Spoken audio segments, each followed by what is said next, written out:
Hello students, आज हम discuss करेंगे mid term examination 2021-22 subject mathematics class 9th। जैसे कि आप क्वेश्चन पेपर देख सकते हैं, आपको जनरल इंस्ट्रक्शंस दी गई थी कि आपके 50 क्वेश्चंस आउट ऑफ आपको 40 क्वेश्चंस अटैम्प्ट करने थे। आपका जो पेपर था वो 3 सेक्शंस में डिवाइड था, सेक्शन ए, बी एंड सी। अब हम इसके आंसर की बात करें तो क्वेश्चन नंबर 1 में आपसे पूछा गया था कि a rational number between 1 and 2 and 3/4 is. Half and 3/4 के बीच का आपको रैशनल नंबर फाइंड आउट करना था। तो इसका करेक्ट ऑप्शन है आपका डी ऑप्शन। जो डी की वैल्यू है वो 1 एंड 2 एंड 3/4 के बीच में लाई करती है।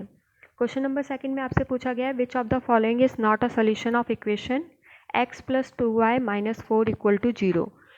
जब आप यहाँ पर वैल्यूज पुट करेंगे, x की वैल्यू एंड y की वैल्यू आप पुट करेंगे, देन आप देखेंगे जो ऑप्शन नंबर डी है वो इसको सेटिस्फाई नहीं कर रहा है। ऑप्शन डी में अगर आप वैल्यू पुट करते हो x की वैल्यू 1 एंड y की वैल्यू 2, तो वो आपका होगा 1 + 2 - 4 = -1 आएगा, यानी वो आपको सेटिस्फाई नहीं कर रहा है। तो आपको डी ऑप्शन पे यहाँ पर टिक करना था। Question number 3, the figure obtain by plotting the point A, B, C and D. अगर आप इन पॉइंट्स को ग्राफ पे प्लॉट करते हैं, देन आप देखेंगे कि इनके अपोजिट साइड जो है वो इक्वल आ रहे हैं। देन ये हमारी फिगर कौन सी बनेगी?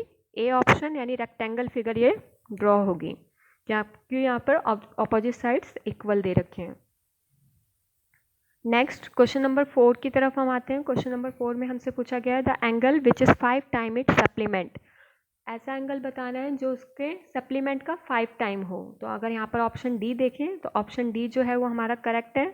Correct option is option D 150, because it supplementary is 30 degree and 5 times अगर आप 30 का करते हो तो वो आपका 150 आएगा, यानी डी ऑप्शन करेक्ट ऑप्शन है आपका। क्वेश्चन नंबर 5 में आपसे पूछा गया है इफ ट्राइंगल कॉन्ग्रुएंट दे रखे हैं, ट्राइंगल PQR एंड EFT। अगर कोई भी दो ट्राइंगल्स कॉन्ग्रुएंट होते हैं, देन उसके जो अपोजिट साइड्स एंड एंगल्स होते हैं वो इक्वल होते हैं बाय CPCT रूल। तो यहाँ पर हम देखेंगे ED अगर हम फर्स्ट एंड लास्ट लेते हैं तो यहाँ पर किसके इक्वल आ रहा है? वो PR के। तो यानी बी ऑप्शन आपका करेक्ट हो जाएगा। तो क्वेश्चन नंबर 5 का आंसर हो गया आपका बी। नेक्स्ट क्वेश्चन की तरफ अगर हम चलें, क्वेश्चन नंबर 6। क्वेश्चन नंबर 6 में आपसे पूछा गया है the marks obtained by 10 students in a mathematics unit test are given below. आपको इसमें रेंज फाइंड आउट करनी है। रेंज हमें पता है रेंज क्या होती है? Highest minus lowest value. यहाँ पर हाईएस्ट वैल्यू 19 है, लोवेस्ट वैल्यू आपको दे रखी है 6। 19 में से 6 माइनस करोगे 13, यानी रेंज कितनी आ गई? 13। तो आपका ए ऑप्शन यहाँ पर करेक्ट था। Question number 7। क्वेश्चन नंबर 7 में आपको ट्राइंगल के कुछ इक्वल पार्ट्स या इक्वल साइड्स दे रखे हैं। जैसे कि हमें एक साइड गिवन है AB is equal to QP, second angle given है एंड थर्ड साइड गिवन है। तो ये कौन सा रूल अप्लाई हो रहा है यहाँ पर? SAS रूल, यानी ए ऑप्शन यहाँ पर भी आपका करेक्ट हो जाएगा। क्वेश्चन नंबर 7 का ऑप्शन है ए। नेक्स्ट क्वेश्चन, क्वेश्चन नंबर 8 की तरफ चलते हैं। क्वेश्चन नंबर 8 में आपसे पूछा गया है AD and BC are equal perpendicular to a line segment AB। यहाँ पर हमें इक्वल परपेंडिकुलर दे रखा है, तो आप जब आप इसको कॉन्ग्रुएंट प्रूव करेंगे तो आप देखेंगे दोनों ट्राइंगल्स कॉन्ग्रुएंट आते हैं। ये आपके NCERT बुक के क्वेश्चन हैं। एंड सेकेंड, जब कॉन्ग्रुएंट हैं तो उनके सारे पार्ट्स इक्वल होंगे। इट मीन्स कि OD इक्वल हो जाएगा CO के, OB इक्वल हो जाएगा OA के। यानी सिर्फ यहाँ पर रॉन्ग ऑप्शन क्या है यहाँ पर आपका कि जो OD है वो OB के इक्वल है। C ऑप्शन जो है वो रॉन्ग है, बाकी सारी कंडीशन सेटिस्फाई हो रही हैं। तो क्वेश्चन नंबर 8 का आंसर हो गया C। The 3 angles of a triangle are in the ratio given ratio हमें 1:2:1। यहाँ पर दो साइड्स अगर हम देखें 1 and 1 ये सेम है, तो ये ट्राइंगल कैसा होगा? Isosceles triangle. तो आपका option number B is correct.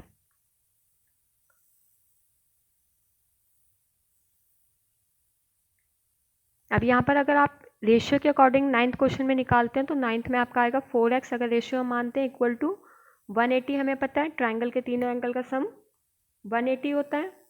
Then आपकी x की वैल्यू कितनी आ जाएगी? 180/4 करोगे आप, डिवाइड करोगे तो x आपका आ गया 45। तो यहाँ पर दो एंगल्स 45 के हैं, एक एंगल 90 का है। तो इसका ऑप्शन करेक्ट जो होगा वो क्या होगा आपका? डी ऑप्शन करेक्ट होगा, isosceles right angle triangle. Next question number 10 की बात करें। 10 में आपसे पूछा गया है one angle of a triangle is 100 degree and other two angles are equal. एक एंगल 100 का है बाकी दोनों एंगल सेम इक्वल हैं, तो वो सम हमें पता है 180 होता है। 2x is equal to 80, then x की वैल्यू कितनी आ जाएगी आपकी 40 डिग्री, यानी बी ऑप्शन आपका यहाँ पर करेक्ट हो जाएगा। तो क्वेश्चन नंबर 10 का करेक्ट ऑप्शन क्या है, बी 40 डिग्री। क्वेश्चन नंबर 11 में आपसे पूछा गया है the shortest distance of the point -3,4 from y axis is, y axis से -3,4 का शॉर्टेस्ट डिस्टेंस। तो अगर आप इस पॉइंट को आप ड्रॉ करते हैं -3,4, तो वो यहाँ कहीं पॉइंट आएगा, उसका शॉर्टेस्ट डिस्टेंस y एक्सिस से कितना होगा, -3 यूनिट का, यानी डी ऑप्शन आपका यहाँ पर करेक्ट हो जाएगा। तो क्वेश्चन नंबर 11 में आपका ऑप्शन क्या हो जाएगा, D.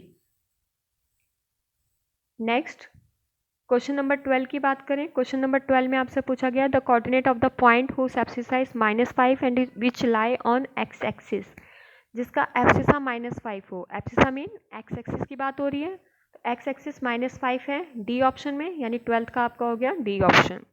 Question number 13 if graph of the equation 2x + y = k passing through 1,1 then value of k is. अब आपको यहाँ पर वैल्यू पुट करके देखना होगा, x की वैल्यू 1 पुट करो, y की वैल्यू 1 पुट करो, तो आपका ये क्या हो जाएगा 2 इंटू 1 + 1, तो ये हो जाएगा 2 + 1 यानी 3। तो k की वैल्यू आपकी कितनी आ रही है 3, तो आपका सी ऑप्शन करेक्ट है। क्वेश्चन नंबर 14 की अगर बात करें, क्वेश्चन नंबर 14 में हमसे पूछा गया है on the graph of a line every coordinate is such that ordinate is always k times the abscissa. Abscissa हमारा क्या होता है, ऑर्डिनेट जो है वो k टाइम्स है एब्सिसा का, ऑर्डिनेट y होता है, k टाइम्स एब्सिसा हमारा x होता है, यानी इक्वेशन क्या बनेगी y = kx, यानी 14 का आपका ऑप्शन हो गया ए। क्वेश्चन नंबर 15 की बात करें। क्वेश्चन नंबर 15 में आपको इसको p/q की फॉर्म में लिखना है, तो 15 का आप p/q की फॉर्म में करेंगे तो इसका आपका ऑप्शन आएगा ऑप्शन सी। तो इसका करेक्ट आंसर है ऑप्शन सी। क्वेश्चन नंबर 16 में जब आप रैशनलाइज करते हैं तो उसको मल्टीप्लाई करेंगे √11 + 2 अपॉन में √11 + 2। ऊपर तो हमारा √11 + 2 रहेगा, नीचे की साइड आप फॉर्मूला लगाएंगे a² - b², यानी √11 का स्क्वायर -2 का स्क्वायर, तो ये आपका आ जाएगा 7, यानी इसमें आपका करेक्ट ऑप्शन क्या होगा, डी ऑप्शन करेक्ट है। तो आपका इसका आंसर लिखोगे आप डी। क्वेश्चन नंबर 16 में आपका करेक्ट ऑप्शन क्या है, डी। नेक्स्ट क्वेश्चन नंबर 17 की तरफ चलते हैं। जब आप इसको सिंप्लीफाई करेंगे क्वेश्चन नंबर 17 में, तो आपका करेक्ट आंसर आएगा डी ऑप्शन, यानी -4/3। तो m की वैल्यू आ जाएगी -4/3, यानी 17 का आंसर है डी। क्वेश्चन नंबर 18 में आपका करेक्ट ऑप्शन है बी। 18 में आपसे पूछा गया coordinate of reflection on by X axis. X axis पे आप रिफ्लेक्शन करते हो तो बाय एक्सिस जो है वो नेगेटिव में हो जाएगा, यानी -2,4 इज अ करेक्ट ऑप्शन, यानी 18 में आपको बी ऑप्शन पे टिक करना था। क्वेश्चन नंबर 19 में अगर हम बात करें, 19 में हमसे पूछा गया है if 3x - 15 and x + 5 are complementary हैं तो इन दोनों का सम कितना होना चाहिए 90 डिग्री। देन आप सॉल्व करेंगे क्वेश्चन नंबर 19 में, तो आपको डी जो हमारी x की वैल्यू फाइंड आउट करनी है वो कितना आ जाएगा 25, तो इसका डी ऑप्शन सही था। क्वेश्चन नंबर 20 में आपको दिया गया है फिगर गिवन है जिसमें एंगल BAD का बाइसेक्टर दे रखा है AC, AB की वैल्यू गिवन है 3 centimetre, AC 5 centimetre, then CD आपको निकालना था। तो आप पाइथागोरस थ्योरम से जब CD निकालोगे तो ये 4 सेंटीमीटर आएगा, इसी तरह BC की वैल्यू 4 आएगी, वो सेम होगी CD के, तो आपका CD भी कितना हो जाएगा 4 सेंटीमीटर, यानी 20 का ऑप्शन था आपका सी ऑप्शन। क्वेश्चन नंबर 21 की बात करें तो यहाँ पर बोला गया which of the following statement is not correct. तो 21 में आपका डी ऑप्शन जो है वो करेक्ट नहीं है, क्योंकि every whole number is not a natural number because 0 is also a whole number, लेकिन वो नेचुरल नंबर नहीं है, तो आपका इसका ऑप्शन क्या हो जाएगा डी ऑप्शन। क्वेश्चन नंबर 22 में आपको सॉल्व करना है, रैशनलाइज करोगे आप इसको, ये आपका हो जाएगा √10 अपॉन में 10 इंटू करोगे, देन आपकी वैल्यू आएगी √10 अपॉन में 10। √10 की वैल्यू आपको दी है 3.162 और नीचे आप उसको 10 से डिवाइड कर देंगे, देन ये हो जाएगा 0.3162, यानी 22 का आपका करेक्ट ऑप्शन क्या हो गया A option. Question number 23 which of the following has equation has a solution x = 4 and y = -1। तो गिवन इक्वेशन में से सिर्फ एक इक्वेशन जो है वो इस सॉल्यूशन को सेटिस्फाई कर रही है, तो वो इक्वेशन कौन सी है बी। 23 का आपका ऑप्शन हो गया बी, बी में अगर आप एक्स एंड वाई की वैल्यू पुट करते हैं तो वो सेटिस्फाई कर रहा है राइट हैंड साइड को। क्वेश्चन नंबर 24 में ग्राफ गिवन है, उसकी इक्वेशन बतानी है। तो 24 की इक्वेशन क्या है आपकी, सी इक्वेशन है, X plus Y equal to 0, because यहाँ पर एक्स एंड वाई कोऑर्डिनेट जो है नेगेटिव है एक दूसरे के, एक्स की वैल्यू 3 है, वाई की वैल्यू -3। तो 24 का ऑप्शन हो गया सी। क्वेश्चन नंबर 25 की बात करें, क्वेश्चन नंबर 25 में आपका करेक्ट ऑप्शन होगा डी, क्योंकि ये सारे इक्वल डिस्टेंस पे दे रखे हैं, इक्विलेटरल ट्राइंगल है, तो ए का कोऑर्डिनेट क्या हो जाएगा -5, 0। तो 25 का ऑप्शन हो गया आपका डी ऑप्शन। क्वेश्चन नंबर 26 की बात करें तो हमारा भुज यानी जो ऑर्डिनेट होता है वो नॉन जीरो दे रखा है, एब्सिसा को नेगेटिव बता रखा है, तो वो कब होता है हमारा सेकेंड एंड थर्ड क्वाड्रेंट में, यानी बी ऑप्शन करेक्ट होगा 26 में। क्वेश्चन नंबर 27 में हमें फिगर गिवन है, फिगर में हमें एक्स की वैल्यू फाइंड आउट करनी है। अब यहाँ पर फिगर में देखेंगे ये 125 है तो ये भी 125 होगा, पैरेललोग्राम में अपोजिट साइड्स इक्वल होती हैं। देन आप लीनियर इक्वेशन से, क्योंकि लीनियर पेयर बन रहे हैं, तो एक्स की वैल्यू आप फाइंड आउट कर सकते हैं, एक्स की वैल्यू आपकी आ जाएगी 55। तो 27 में आपका सी ऑप्शन सही होगा। Next question number 28,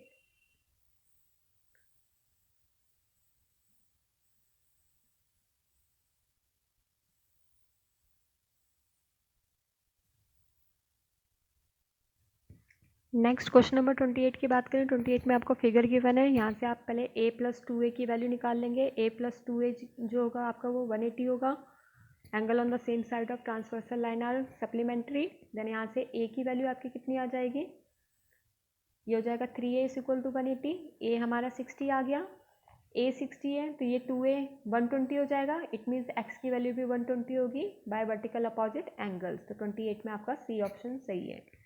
question number 29 की बात करें, क्वेश्चन नंबर 29 में आपको करना है, if the altitude of 2 vertices of triangle to the opposite sides are equal, तो वो ट्राइंगल कैसा होगा आपका, आइसोसेलियस ट्राइंगल। तो 29 में आपका ए ऑप्शन सही है। 30th क्वेश्चन में आपको बोला गया है ट्राइंगल है, उसमें ए बी 5 सेंटीमीटर है, बी 40 है, ए 80 है, तो यहाँ से आपकी सी की वैल्यू 60 आ जाएगी। देन हमें पता है जो सी वैल्यू है वो ई के इक्वल होगी, तो ई भी हमारा कितना आ जाएगा 60 डिग्री का। तो आपका यहाँ पर ऑप्शन क्या हो जाएगा, बी ऑप्शन करेक्ट है। क्वेश्चन नंबर 30 में आपका ऑप्शन नंबर जो है वो बी करेक्ट है। बी में अगर हम देखें एंगल सी जो है हमारा वो 60 डिग्री आ जाएगा, तो एंगल सी जो होगा वो हमारे किसके इक्वल होगा, एंगल ई के, तो एंगल ई भी 60 होगा एंड डी एफ की वैल्यू 5 सेंटीमीटर, यानी बी ऑप्शन हमारा करेक्ट है। क्वेश्चन नंबर 31 की बात करें, इसको आप सॉल्व करेंगे क्वेश्चन नंबर 31 को, तो 31 में आप जब सॉल्व करोगे तो फर्स्ट वैल्यू हो जाएगी y/x, सेकेंड वैल्यू हो जाएगी z/y एंड थर्ड वैल्यू हो जाएगी x/z। जब मल्टीप्लाई करेंगे तो ये सारी चीज़ें एक दूसरे से कैंसिल हो रही हैं, तो यहाँ पर वैल्यू कितनी आ जाएगी 1, यानी सी ऑप्शन आपका यहाँ पर करेक्ट है। क्वेश्चन नंबर 32 की बात करें, जब आप इसको रैशनलाइज करेंगे 32 को, तो आपका करेक्ट ऑप्शन आएगा बी ऑप्शन करेक्ट होगा, यानी यहाँ पर आपकी बी आंसर हो जाएगा। क्वेश्चन नंबर 33 में every point on a number line represent करता है यूनिक रियल नंबर को, वो रैशनल भी हो सकते हैं इरेशनल भी, यानी ए ऑप्शन करेक्ट होगा 33 में। 34 में जो हमारा ग्राफ है इस इक्वेशन को सेटिस्फाई कर रहा है वो है हमारा ग्राफ नंबर डी, यानी फोर्थ ग्राफ जो है, यानी डी ऑप्शन आपका 34 का हो जाएगा। क्वेश्चन नंबर 35 की अगर बात करें, क्वेश्चन नंबर 35 में आपसे पूछा गया difference between the graph of the equation x = -2 and x = 3। अगर हम ग्राफ पे प्लॉट करते हैं x = -2 एंड x = 3, तो इनके बीच में कितने का गैप है, 5 यूनिट्स का, यानी ए ऑप्शन आपका सही हो जाएगा। क्वेश्चन नंबर 36 में हमें ग्राफ गिवन है, एक फिगर गिवन है, फिगर में हमें ECD की वैल्यू बोली गई है, तो ये हमारा 90 डिग्री है, ये 40 है, हमें पता है exterior angle sum of interior angles होते हैं, यानी 90 + 40 ये 130 होगा, तो ECD भी 130 होगा कॉरस्पॉन्डिंग एंगल से, तो बी की यहाँ पर आपका बी ऑप्शन 130 करेक्ट है। क्वेश्चन नंबर 37 में आपसे पूछा गया है व्हेन 2 स्ट्रेट लाइन इंटरसेक्ट, देन कोई भी 2 स्ट्रेट लाइन इंटरसेक्ट करती हैं तो पहला तो वर्टिकल अपोजिट एंगल्स इक्वल होते हैं, यानी थर्ड ऑप्शन सही है आपका। एडजेसेंट एंगल जो होते हैं वो हमारे सप्लीमेंट्री होते हैं, 180 के होते हैं, यानी सेकंड ऑप्शन भी सही है, तो आपका ऑप्शन क्या हो जाएगा बी। तो आपका इसका आंसर क्या हो जाएगा, बी आंसर सही है, first second and third are correct. तो क्वेश्चन नंबर 37 का आपका आंसर होगा बी। क्वेश्चन नंबर 38 में आपको फिगर गिवन है, फिगर में आपको बोला गया है कि एंगल ACB की वैल्यू निकालो, तो ACB जो आपका आएगा उसकी वैल्यू जब आप फाइंड आउट करेंगे क्वेश्चन नंबर 38 में, तो ए ऑप्शन करेक्ट है यानी 100 आएगा। तो आप इसको सॉल्व करके देख सकते हैं। ये 126 है तो ये आप निकाल सकते हैं सम ऑफ इंटीरियर एंगल से। ये दोनों एंगल्स इक्वल दे रखे हैं, ये 54 आ जाएगा, ये भी 54 है, तो इसकी वैल्यू निकाल सकते हैं। दोनों का सम करेंगे तो वो 100 आ जाएगा, यानी 38 में आपका ए ऑप्शन करेक्ट है। क्वेश्चन नंबर 39 की बात करें, आपको बताना है कि क्या वो असर्शंस एंड रीजन दोनों करेक्ट हैं और रॉन्ग हैं। तो each angle of an equilateral triangle is 60 degree, तो ये हमें पता है ट्रू होता है। सेकंड बोला है द सम ऑफ द 3 एंगल्स ऑफ ट्राइंगल इज 180, ये भी हमें पता है ट्रू है। एंड जो रीजन है वो असर्शन का करेक्ट एक्सप्लेनेशन है, यानी आपका 39 में ए ऑप्शन पे आप करेक्ट टिक करेंगे। 39 का आपका ऑप्शन हो जाएगा ए। क्वेश्चन नंबर 40 की बात करें, क्वेश्चन नंबर 40 में आपका करेक्ट ऑप्शन क्या होगा, the range of the following data. Range जो हमारी यहाँ पर हाईएस्ट वैल्यू 20 है, लोवेस्ट वैल्यू 6 है, 20 - 6 करेंगे तो 14 आएगा। तो आपका ये रेंज सही दे रखी है, यानी ए ऑप्शन करेक्ट है। Range is the mean value of data. Range mean value नहीं होती, रेंज क्या होता है, हाईएस्ट माइनस लोवेस्ट टर्म, यानी आपका रेंज वाला रीजन गलत है, यानी आप इस पे किस पे टिक करेंगे, सी ऑप्शन पे। A is true but R is false. तो 40 में आपका क्या हो जाएगा, सी ऑप्शन। तो 40 का आंसर हो गया सी। क्वेश्चन नंबर 41 की बात करें, 41 में आपसे बोला गया है, एक ट्रायंगुलर पार्क दिया है। ट्रायंगुलर पार्क के अंदर आपको बोला गया है कि एक 80 मीटर 50 मीटर साइड्स दी हैं, 120 साइड पे आपको 3 मीटर का गेट लगाया गया है। तो उसका आपको पेरीमीटर निकालना है। तो आप यहाँ पर पेरीमीटर जब फाइंड आउट करेंगे, पेरीमीटर क्या होता है, सम ऑफ 3 साइड्स। आप 3 साइड्स को जब प्लस करेंगे तो वो कितना आएगा, 80 + 50 + 120, 250 आएगा। बट यहाँ पर 3 मीटर का आपका जो है गेट लगा हुआ है, तो 3 मीटर आपको माइनस करना पड़ेगा, नहीं 247 आपका करेक्ट आंसर होगा। ए ऑप्शन आपका करेक्ट है। क्वेश्चन नंबर 42 में, क्योंकि ए हमारा पेरीमीटर आ गया 247, अब पेरीमीटर को 20 मीटर की रेट से मल्टीप्लाई करें, तो 247 को 20 से मल्टीप्लाई करेंगे तो आपका करेक्ट आंसर आ जाएगा 42 का सी ऑप्शन, यानी 4940। तो 42 का ऑप्शन हो जाएगा सी। 43 में पूछा सेमी पेरीमीटर, 247 का हाफ करेंगे तो वो आ जाएगा 123.5। 43 का आपका ए आंसर हो जाएगा। तो 43 में आप किस पे टिक करोगे, ए पे टिक करोगे। नेक्स्ट क्वेश्चन नंबर 44 में चलते हैं। क्वेश्चन नंबर 44 पे आपको एरिया निकालना है। एरिया के लिए आप सेमी पेरीमीटर निकालेंगे। अब जब एरिया फाइंड आउट करेंगे तो तीनों साइड्स को आपको लेना है, 80 + 50 + 120, उनको ऐड करके सेमी पेरीमीटर निकालेंगे। एंड हीरोन्स फॉर्मूला से आप अगर सॉल्व करते हैं तो क्वेश्चन नंबर 44 में आपका डी ऑप्शन आ जाएगा, 375√15। तो डी ऑप्शन आपका यहाँ पर करेक्ट हो जाएगा। क्वेश्चन नंबर 45 में अगर हम √15 की वैल्यू पुट कर दें एंड मल्टीप्लाई कर दें 10 से, तो हमारी कॉस्ट निकल जाएगी। तो 45 का आपका ऑप्शन हो जाएगा सी ऑप्शन, यानी सी आंसर करेक्ट आएगा। नेक्स्ट चलते हैं क्वेश्चन नंबर 46 की तरफ। क्वेश्चन नंबर 46 में हमें पूछा गया है, कुछ डाटा गिवन है, उसमें पूछा है what is the maximum concentration of sulphur dioxide. तो सल्फर डाइऑक्साइड की मैक्सिमम वैल्यू यहाँ पर क्या है, 0.22। यहाँ पर मैक्सिमम कंसंट्रेशन क्या आ रही है हमारी, 0.22, यानी डी ऑप्शन करेक्ट है। नेक्स्ट क्वेश्चन नंबर 47 की बात करें। 47 में रेंज पूछा है। रेंज हमें पता है हाईएस्ट माइनस लोवेस्ट होती है। मैक्सिमम 0.22 है, लोवेस्ट 0.11 है, 01 है। माइनस करेंगे, बी ऑप्शन करेक्ट हो जाएगा। बी ऑप्शन पे आप टिक करेंगे। क्वेश्चन नंबर 48 में, for how many days was the concentration of sulphur dioxide more than 0.12। 0.12 से आपका कितने दिन बड़े हैं, तो आप काउंट करेंगे उन नंबर्स को जहाँ पर 0.12 से बड़ी वैल्यूज आ रही हैं। तो वो आपकी वैल्यू आएगी 48 में डी ऑप्शन, यानी 7 नंबर्स ऐसे होंगे जहाँ पर आपकी 0.12 से बड़ी वैल्यू आ रही है, तो डी हो जाएगा। 48 का आपका ऑप्शन हो गया डी। क्वेश्चन नंबर 49 की बात करें, सल्फर डाइऑक्साइड की कंसंट्रेशन लेस देन 0.09 होनी चाहिए, तो उसमें आपका आ रहा है ए ऑप्शन। 17 टाइम्स ऐसे हैं जहाँ पर आपका लेस आ रही है 0.09 से, तो 49 का आंसर हो गया ए। 50 में पूछा है, for how many days was the concentration of sulphur dioxide is more than 0.08। तो 0.08 से ज़्यादा हो पर 0.17 से कम होनी चाहिए, तो आप काउंट करेंगे तो वहाँ पर 7 ऑप्शंस ऐसे होंगे जहाँ पर आपके 0.08 से ज़्यादा आ रहे हैं एंड 0.17 से कम आ रहे हैं। तो ये आपके आज के पेपर के सॉल्यूशंस।